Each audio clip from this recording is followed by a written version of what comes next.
تعرف ايه أسوأ صفة ممكن تقابلها في شخص؟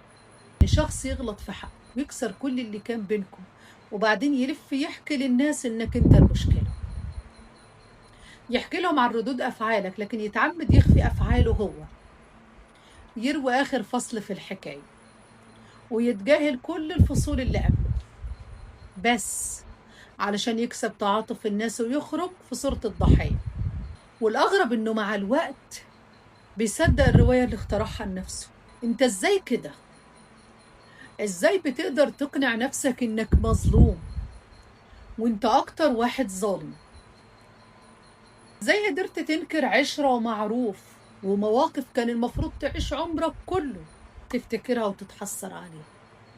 في ناس ممكن موقف واحد جميل بيتعمل معاها يفضل محفور في قلبها طول العمر، وفي ناس مهما قدمت لها بتعتبر ان اللي عملته حق مكتسب واجب وتنساها اول ما تختلف.